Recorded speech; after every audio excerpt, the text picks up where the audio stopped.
नमस्कार, मैं डॉक्टर बिंदु यादव गढ़वाल विश्वविद्यालय में हिंदी विषय में सहायक प्राध्यापक हूँ।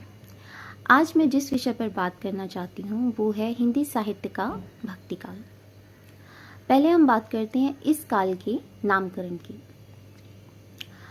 हिंदी साहित्यकारों ने इस काल को भक्ति काल नाम इसलिए दिया क्योंकि इस काल में भक्ति विषयक जो साहित्य है वो प्रचुर मात्रा में पाया जाता है।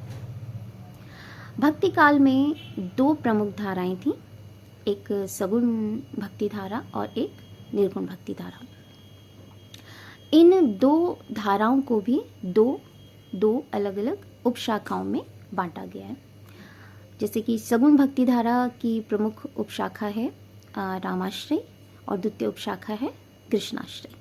इसी प्रकार निर्गुण भक्ति धारा की प्रथम उपशाखा है ज्ञानाश्रय और द्वितीय उपशाखा है प्रेमाश्रय। सगुण भक्ति धारा क्या है?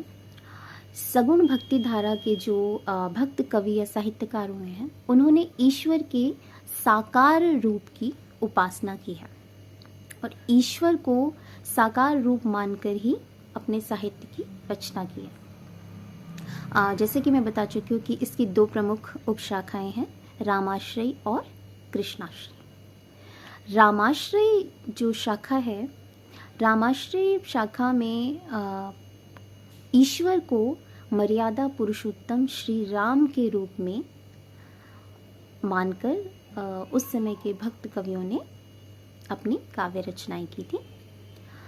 इस शाखा के जो प्रतिनिधि कवि हैं वो तुलसीदास जी माने जाते हैं। तुलसीदास जी का सुप्रसिद्ध जो रचना है वो है रामचरितमानस। इसके अतिरिक्त इन्होंने विनय पत्रिका, कवितावली, गीतावली, पार्वती मंगल, जानकी मंगल इत्यादि रचनाएं दी हैं। इसके अलावा जो रामाश्रय शाखा के अन्य कवि हैं वो हैं नाभादास जी जिनकी कृति है भक्तिमाल और नरहरिदास जी जिनकी कृति है पौरुषे रामायण। अगली जो शाखा है वो है कृष्णाश्रय शाखा।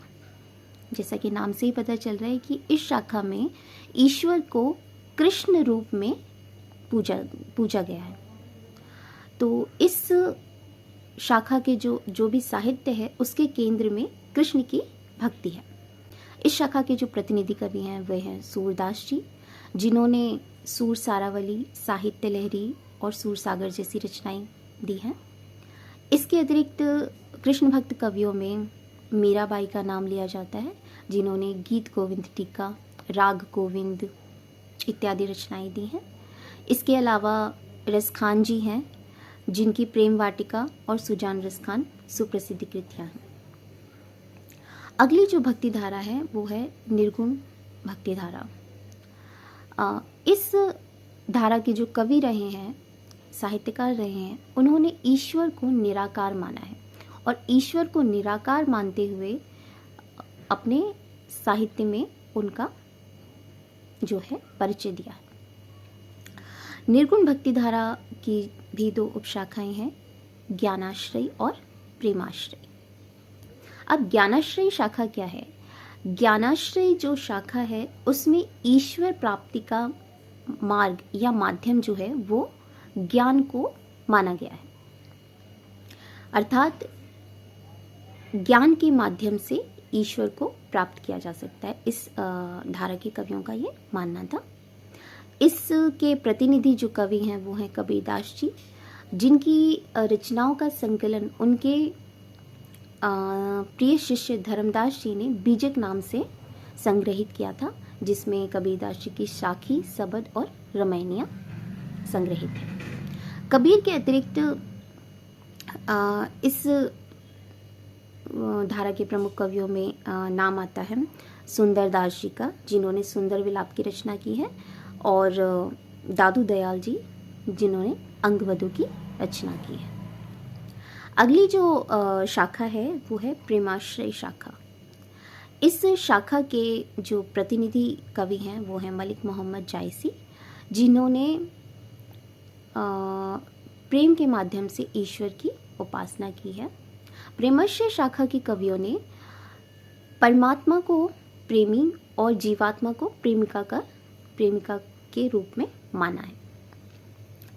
मलिक मोहम्मद जैसी की सर्वप्रसिद्ध रचना है पद्मावत। इसके अतिरिक्त इन्होंने अखरावट और आखिरी कलाम जैसी कृतियां दी हैं। इसके अतिरिक्त प्रेमाश्री शाखा के प्रमुख कवियों में आते हैं मुल्ला दाऊद, जिनकी कृति है चंदायन, और ईश्वर दास, जिनकी कृति है सत्यवती कथा। तो ये था भक्ति काल का एक छोटा सा परिचय। धन्यवाद।